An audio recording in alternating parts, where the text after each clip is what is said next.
सभी को जय सिया राम। रामचरितमानस लंका कांड और दोहा संख्या 74। यहाँ पर हम लोग पढ़ रहे हैं कि मेघनाद ने नागपाश में राम और लक्ष्मण को बांध लिया है और देवताओं ने गरुण जी को बुलाया है और गरुण जी चल करके आते हैं भगवान के पास और इन माया नागों के समूह को खा जाते हैं और खा करके भगवान को नागपाश से मुक्त करते हैं। यही वो क्षण है जब गरुड़ जी के मन में भ्रम आ जाता कि ये परमात्मा है क्या, इनको हमारी आवश्यकता पड़ गई। तो इस भ्रम में हर जीव आता है कि उसे लगता है कि वह परमात्मा के लिए कुछ कर रहा है। ऐसा ही भाव हनुमान जी के भी मन में आया, जो हम लोगों ने अभी पढ़ा, जब हनुमान जी लक्ष्मण जी के लिए संजीवनी बूटी लेने जा रहे। वहीं पर हमने एक कथा पढ़ी अध्यात्म रामायण में इस प्रसंग को पढ़ते हुए कि हनुमान जी काल नेमि के आश्रम में रुके क्यों। जो हनुमान जी, म्यूट कर लीजिए सरोज बिलोनिया जी, म्यूट कर लीजिए। जो हनुमान जी सीता जी का पता लगाने जा रहे थे तो मैनाक से कहते हैं राम काज कीन्हे बिनु मोहि कहाँ विश्राम। जो सिर्फ ये इतना कहता भैया थोड़ी सांस ले लो फिर आगे बढ़ो। कभी कभी सांस भर के हम और ज्यादा एनर्जी से काम को कर पाते हैं ना, कि भाई रुक जाओ थोड़ा सांस भर गई है, अभी थोड़ा सांस बराबर कर लें फिर करते हैं। तो हनुमान जी ने वो विश्राम नहीं किया और करने क्या जा रहे थे, केवल सीता जी का पता लगाने कि कहाँ है, कैसी हैं, जीवित हैं कि नहीं। और अब जब लक्ष्मण की जान पे बनी हुई है तो कालनेमी के यहाँ रुक के सोचते हैं कि पानी पी लें। और जब वो कहता है कि कमंडल का पानी पी लो तो कहते इतना पानी तो हमें पूरा नहीं पड़ेगा, तो स्नान भी करने चले जाते हैं। तो ऐसा कैसे अवस्था हो गई हनुमान जी की, प्रश्न है। अब अध्यात्म रामायण में एक कथा बताते हैं कि जब हनुमान जी सीता जी का पता लगा लिया अशोक वाटिका में, अभी भी किसी के यहाँ से कुछ साउंड आ रही है पंखे कैसे चलने की, सब म्यूट है। तो जब काम हो गया तब उन्होंने कहा कि भाई भूख लगी है, तब उनको भूख प्यास की सुधि आई। तो सीता जी की आज्ञा से उन्होंने अशोक वाटिका के फल खाए, उपद्रव मचाया और फिर रावण के यहाँ उनके पेशी लगाई गई। वहां से फिर लंका दहन करके फिर सीता माता के पास आज्ञा लेने आए कि अब मुझे आज्ञा दीजिए मैं जाऊं। भगवान वैसे तो मैं ले जा सकता हूँ पर मुझे आज्ञा नहीं मिली, आज्ञा ही बस इतनी मिली थी कि पता लगा के आओ। तो जैसे भगवान ने अपने चिन्हारी दी थी, आप भी कोई चिन्हारी दे दीजिए, ताकि आपने जैसे विश्वास किया कि हाँ भगवान राम ने मुझे भेजा है, तो भगवान को भी विश्वास हो जाए कि हम आपसे भेंट करके आए हैं। तो माता सीता ने उन्हें अपनी चूड़ामणि उतार के दे दी, यही कथा है ना। तो चूड़ामणि लेकर के जब हनुमान जी फिर समुद्र पार कर रहे थे तो फिर उनके मन में भाव आया था कि मैंने भगवान का काम कर दिखाया। राम काज कीन्हे बिनु मोहि कहाँ विश्राम, जाते समय ये भाव था तो लौटते समय क्या भाव आ गया कि राम का काज मैंने कर लिया। इसमें कोई बुरी बात नहीं है, पर भगवान ने देख लिया कि इनके मन में तो भाव ये आ गया कि इन्होंने काम कर दिया जिस पे भेजे गए थे। जबकि जब विश्लेषण होता है तो आग लगाने को नहीं कहा था, तो उन्होंने माना कि भाई हमने आग थोड़ी लगाई है, नाम को आदेश था ना हमने लगाई, इसलिए हम इस कार्य से मुक्त हैं। ये मेरे ऊपर दोषारोपण नहीं हो सकता कि हमने राम की आज्ञा से अलग जाके भी कार्य किया। इस तरह से उसके सब विश्लेषण किए गए हैं कि वो उतना ही करेंगे जितना राम ने कहा है। हर व्यक्ति जो भगवान का भक्त है वो उतना ही करेगा जितने भगवान की तरफ से उसको अनुमति मिलेगी। करने वाले वो हैं, पर करता हुआ भगवान को दिखाना है। तो वहां करता भाव नहीं आया, पर जब चूड़ामणि लेके आए तो समुद्र से उड़े थे तो राम काज कीन्हे बिनु मोहि कहाँ विश्राम। तो जब लौटे तो वाह भाई जो करने गए थे कर दिया। तो समुद्र के पार उतरे तो एक ऋषि दिखे जो अपने आश्रम में बैठे हुए थे। तो हनुमान जी ने सोचा कि आश्रम है, फिर भगवान ने उनको प्यास पैदा करी उतरे वहां पर और बोले कि प्यासे हैं, तो उन्होंने कहा कि पी लो, जल पी लो, स्नान कर लो। तो वो चूड़ामणि बोले ये रख दो, कमंडल में मेरे रख दो चूड़ामणि, सुरक्षित रहेगी यहाँ।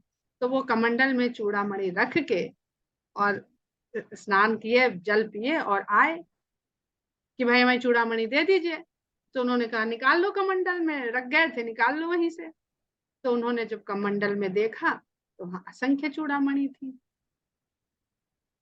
तो उन्होंने कहा कि भाई यहाँ तो बहुत सारी हैं, हमको जो हमने रखी थी वो दे दो। तो उन्होंने कहा कि वो सब वही हैं, आप ही की लाई हुई हैं सब। तब उनको बोध हुआ ये जो ऋषि बैठे थे ये स्वयं राम थे, स्वयं राम थे, और अपने भक्त को इस भाव से मुक्त कराने के लिए आए कि ये तुमने किया है, करने वाले वही हैं। तो ये अगर भगवान अनंत है, काल से परे है, तो ये सिलसिला तो जाने कब से चला आ रहा है, और ये हो रहा है कि व्यक्ति आ रहा है, कुछ कर रहा है, कुछ करता दिख रहा है, परिणाम दे रहा है, तो उसको ये भ्रम हो जाता है कि उसने ये किया है, पर ये तो सिलसिला चलते ही चला आ रहा है। तब हनुमान जी को समझ में आए, अरे ये चूड़ामणियां तो भगवान की इच्छा से इधर से उधर जा ही रही है, अंगूठी जा रही है, चूड़ामणि जा रही है। तब उनको बोध हो गया और भगवान ने उनके मन से इस भाव को, कर्ता भाव को हर लिया। कर्ता भाव ही अहंकार का जनक है, फिर उससे सारे दोष आने लगते हैं। इसी से मिलती जुलती एक और कथा है, जब भगवान धरती को छोड़ कर जा रहे कि भाई मनुष्य रूप में आने का उद्देश्य पूरा हुआ, अब हम जाते हैं। तो सब कथा है कि भाइयों ने ये कहा, उनने ये कहा, उनने ये कहा। हनुमान जी ने कहा हम नहीं रहेंगे, आप नहीं रहेंगे तो हम यहाँ क्या करेंगे, कहते हैं ना हनुमान जी को यहीं छोड़ गए हैं भगवान। तो भगवान ने कहा कि अच्छा ऐसा है कि जो अंगूठी मेरी लेके गए थे सीता जी को दिखाने, वो अंगूठी खो गई है, समुद्र में गिर गई है, तो वो अंगूठी ले आओ और फिर जो है चलो हमारे साथ। तो हनुमान जी ने, ये कौन सी बड़ी बात है, अभी जाते हैं, छलांग मारते हैं, अंगूठी उठा लाते हैं, मेरे लिए कौन बड़ी बात। तो उन्होंने फिर छलांग लगाई समुद्र में, और वहां देखी तो असंख्य अंगूठियां पड़ी। अब वो फिर भ्रम में पड़ गए कि हम जो अंगूठी लाए थे वो कौन सी है जिसको हम लेकर के आए। तो ये जो सृष्टि है ये काल से परे है, अनंत है, न वो अंगूठी ढूंढ पाए और न राम के साथ आ पाए। तो राम ने कहा तुम यहीं रहो, और वो राम धरती को छोड़ के गए। तो इसका तात्पर्य यही है कि अगर हम लोग जिस तरह से समझ रहे हैं कि हनुमान जी हमारी प्राण वायु हैं, तो अगर प्राण वायु इस संसार को छोड़ के चली जाएगी, प्राण कहाँ से रहे। सरोज बिलोनिया जी, आपको मैं बार बार म्यूट कर रही हूँ और आप बार बार अनम्यूट हो रही हैं। तो ये एक कथा है इस तरह से जो ये समझाती है कि हनुमान जी को भी कर्ता भाव से भगवान मुक्त रखते हैं, तभी वो हनुमान है। अब हम लोग आगे चलते हैं और गरुण जी पर आ जाते हैं, पर गरुण जी के भ्रम और मोह को उत्तर कांड में पढ़ेंगे, समझेंगे। इस दोहे पर आ जाते हैं जो दोहा संख्या 74 है कि खगपति सब धरि खाए, माया नाग बरु। माया नागों को उन्होंने खा लिया, माया विगत भय सब हर्षे बानर जूथ। तो जो मेघनाद ने माया फैला रखी थी उससे सारे वानरों के समूह मुक्त हो गए और हर्षित हो गए। तो माया छूटेगी तो हर्ष आएगा, और माया व्यापेगी तो दुख आएगा। अब वो माया वहां से छूटी, एनर्जी कांस्टेंट है, तो चली कहाँ गई, गरुण जी ने जिन माया नागों को खाया उनके ऊपर जाके उसने असर कर दिया। माया को ग्रहण किया तो माया ने व्याप्त कर लिया। गहि गिरि पादप उपल नख धाये की रिसाई, चले तमी चर बिकल कर गढ़ पर चढ़े परा। इस प्रकार जब वानर माया से मुक्त हो गए, उसकी जो माया फैलाई थी मेघनाद ने, और हर्ष से भर गए, तो फिर से वो लोग पहाड़ और वृक्ष और अपने नख रूपी हथियारों के साथ क्रोध में भर करके फिर से दुर्ग पर आक्रमण करने के लिए चढ़ाई कर दिए। मेघनाद के मूर्छा जागी, पितहि बिलो की लाज अति लाज। और मेघनाद को जिन जामवंत जी ने पैर से पकड़ के फेंक दिया था लंका के भीतर, उसकी मूर्छा थोड़ी देर बाद टूटी। तो सामने पिता के अपने आप को इस प्रकार धराशायी पाया तो बड़ा शर्मिंदा हो गया, मर नहीं सकता था। अब इस पे हम लोग कभी और चर्चा करेंगे, इसके पीछे आध्यात्मिक पक्ष क्या है कि मेघनाद को खाली लक्ष्मण जी ही मार सकते थे। तुरंत गयो गिरिबर कंदरा, करऊं अजय मख असमन धरा। वो तुरंत अपनी एक सीक्रेट गुफा में चला गया और अजय यज्ञ का उसने आरंभ कर दिया करना। मन में उसने ये धारण किया कि मैं अजय यज्ञ करूंगा जिससे मेरी विजय होगी। यहाँ विभीषण मंत्र विचारा, सुनो नाथ बल अतुल उदारा। जब विभीषण को ये बात पता चली तो उन्होंने सोच विचार करके भगवान से कहा कि हे अतुलित बल के उदार स्वभाव वाले प्रभु, मेघनाथ मख करई अपावन, खल मायावी देव सतावन। मेघनाद एक अपवित्र यज्ञ को करने जा रहा है, वह दुष्ट है, मायावी है और देवों को सताने वाला है। अब यज्ञ अपावन कैसे हो गया, मख अपावन कैसे हो गया? तो 3 तरह से भगवान की पूजा साधना जो भी हम इस संसार में करते हैं, क्योंकि हमारे भीतर 3 गुण डाले गए हैं। जब हमारे को बनाया जा रहा था मनुष्य को, तो गीता में भी है ये कि क्या क्या चीजें डालकर मिलाकर जीव को बनाया, फिर मनुष्य को बनाया। तो 5 तत्व हैं, 3 गुण हैं, सत रज तम। तो जो आराधना दूसरे के कल्याण के लिए हम करते हैं वो सतोगुणी आराधना है, और जो आराधना हम अपने कल्याण के लिए करते हैं वो रजोगुणी आराधना है, और जो आराधना हम दूसरे के विनाश के लिए करते हैं, दूसरे को बर्बाद करने के लिए करते हैं, वो तमोगुणी।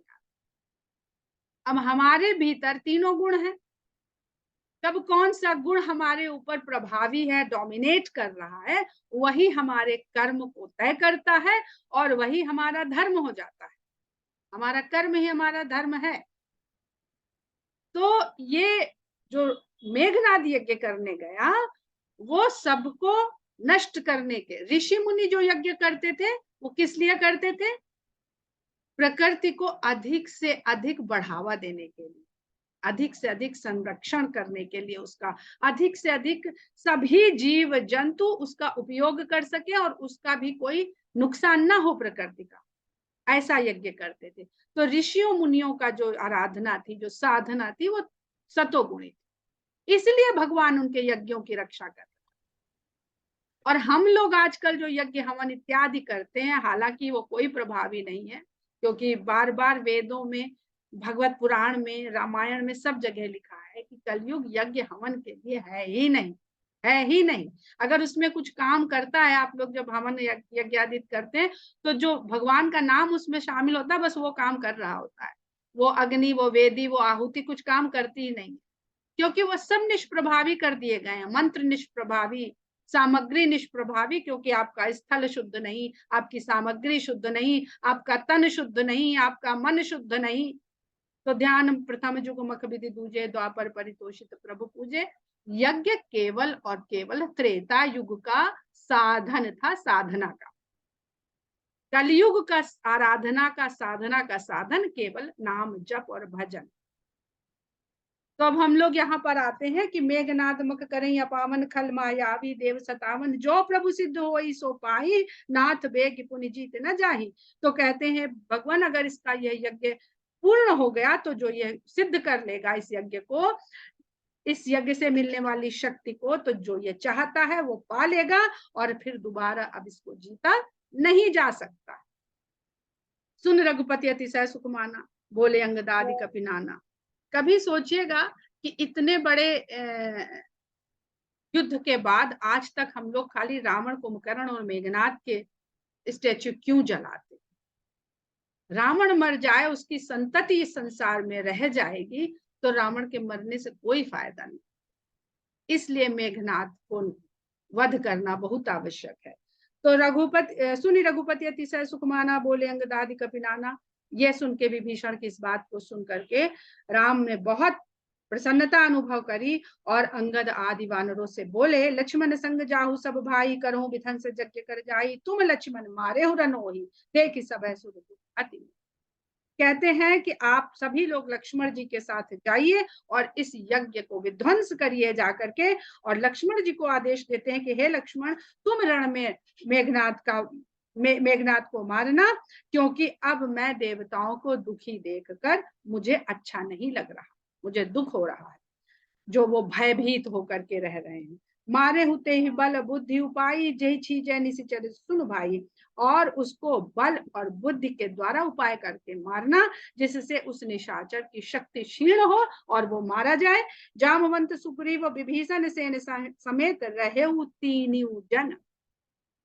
जामवंत अनुभव, सुग्रीव राजा विभीषण जो लंका के बारे में सब कुछ जानता, आप तीनों सेना के समीप समेत इनके साथ ही रहना, तीनों जन। अब यहाँ पर हम लोग देखें तो आज मित्रता दिवस की कल से बधाई दे रहे हैं, और इसमें रामचंद्र जी के दो मित्र इस समय लक्ष्मण जी का साथ दे रहे हैं, सुग्रीव और विभीषण।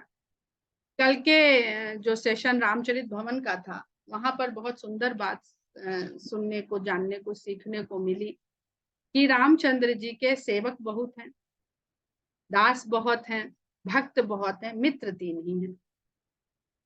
पूरी रामायण में मित्र तीन ही हैं। पहला मित्र निषाद राज, दूसरा मित्र सुग्रीव और तीसरा मित्र विभीषण। अब मित्र भी तीन ही हैं और गुण भी तीन ही हैं। तो ये मित्र कौन है? ये सतोगुणी भाव, रजोगुणी भाव और तमोगुणी। सतोगुण भाव निषाद है, जो कुछ चाहता ही नहीं है, ऐसा मित्र है भगवान का, कोई चाहना नहीं। सुग्रीव को ओम जी ने तमोगुणी मित्र बताया। यहाँ पर मुझे थोड़ा समझ में नहीं आया, पर हम आपको उन्हीं के शब्द इस समय कहेंगे कि सुग्रीव तमोगुणी मित्र है, जो सौदा कर रहा है। तुम हमें ये दोगे तो हम तुम्हें ये देंगे, तुम हमें हमारी पत्नी दिलाओगे तो हम तुम्हारी पत्नी ढूंढवाएंगे। एग्रीमेंट हुआ पूरा, अग्नि को साक्षी मानकर। तुम हमें राजा बनाओगे तो हम तुम्हें राजा बन के चढ़ाई करवाएंगे दूसरे राजा के ऊपर। तो ये एक वहां पर डील हुई। और विभीषण को बताया कि रजोगुण, जो आया तो है, कोई इच्छा नहीं लेके आया है, पर जब राम उसको राज देते हैं तो मना नहीं करता। लंका का राजा राज्य दिया तो ले लेता है, तो ये रजोगुणी भाव का मित्र है। तो निषाद राज जो है वो ऐसे मित्र हैं, ये सतोगुण है। ये सतोगुण की प्रधानता है कि भगवान के साथ है, सब कुछ वो कर रहा है, लेकिन उसके बदले में कुछ मांग नहीं रहा, चाह नहीं रहा है। यहाँ तक कि अपनी सेना के साथ वहां मिटने जाने को तैयार है भरत जी जब आते हैं, कि मर जाएंगे पर हम अपने जीते जी गंगा पार नहीं होने देंगे भरत।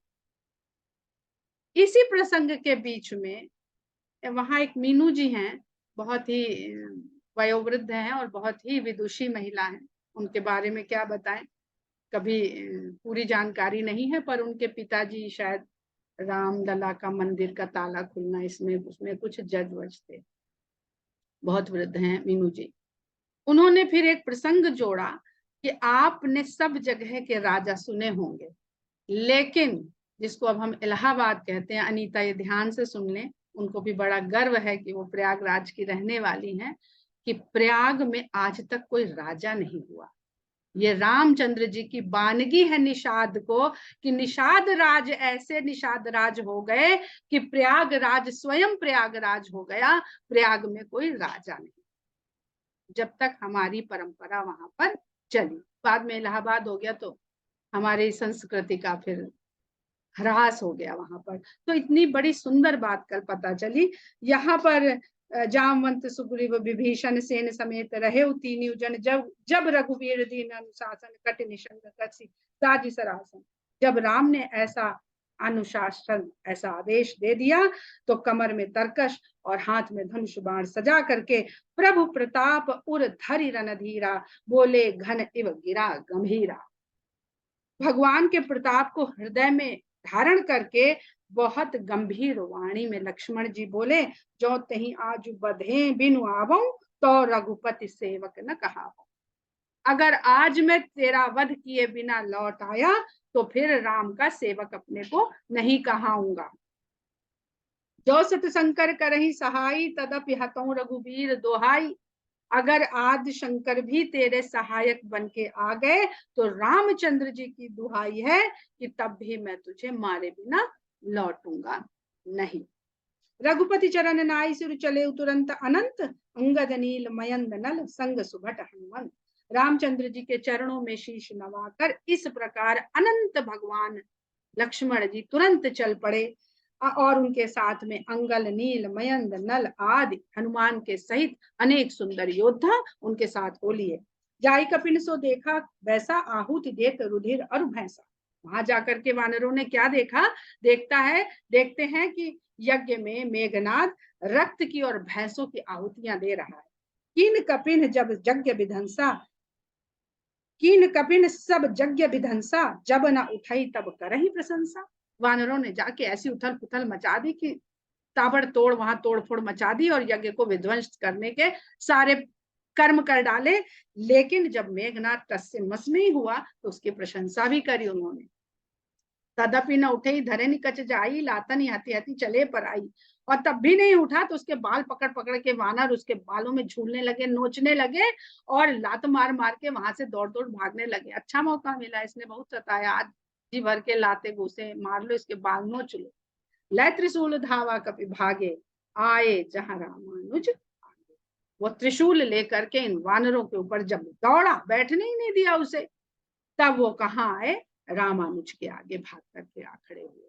अब रामानुज आगे, अब किससे युद्ध है मेघनाथ का, रामानुज से, राम के अनुज से है। आवा परम क्रोध कर मारा, गर्जा घोर रव बारही बारा। कोपी मरुत सुत अंकद धाये, हत त्रिशूल उर धरन गिराए। बड़े क्रोध में भरकर वो आया और बड़े जोर जोर से दहाड़ने लगा, गर्जना करने लगा। कोपी मरुत सुत अंगद धाये, उसको क्रोध में आता देख करके हनुमान और अंगद आदि उसके सामने आए। हत त्रिशूल उर धरन गिराए, और त्रिशूल से वार करके उसने उन लोगों को धरती पे गिरा दिया। प्रभु कहीं छाड़े से सूल प्रचंडा, सरहति कृत अनंत जुग खंडा। फिर उसने प्रभु की ओर, अब अनंत कह दिया लक्ष्मण जी को, अनंत चले हैं राम के पास से शीश नवा करके, अनंत चले हैं तो प्रभु कहे छाड़े, वो भी भगवान के समान ही है इस समय। तो भयंकर शूल उसने भगवान लक्ष्मण की तरफ छोड़े और उन्होंने सभी को खंड खंड में तोड़ दिया। अनंत भगवान ने उठी बहोरी मारुति जुब राजा, हतहि कोपित ही घाव न बाजा। उठी बहोरी मारुति जुब राजा, फिर हनुमान जी और अंगद जी उठे और क्रोध में फिर उसके ऊपर टूट पड़े। हतहि कोपित ते घाव न बाजा, लेकिन अब उसे कुछ भी हो नहीं रहा है। फिरे वीर रूप मरई न मारा, तब धावा करी घोर चिकारा। सभी उसके ऊपर टूट पड़े हैं, लेकिन यह वीर मेघनाद मारे नहीं मरे। आवत देखे क्रुद्ध जनु काला, लक्ष्मण छाड़े विसित कराला। काल के समान क्रोध में भरे हुए मेघनाथ को आता देखकर लक्ष्मण जी ने भयानक बाण छोड़े।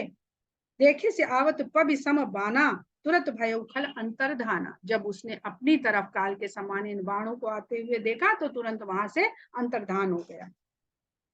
विविध वेश धरि करई लड़ाई, कबहू को प्रकट कबहू दूरी जाई।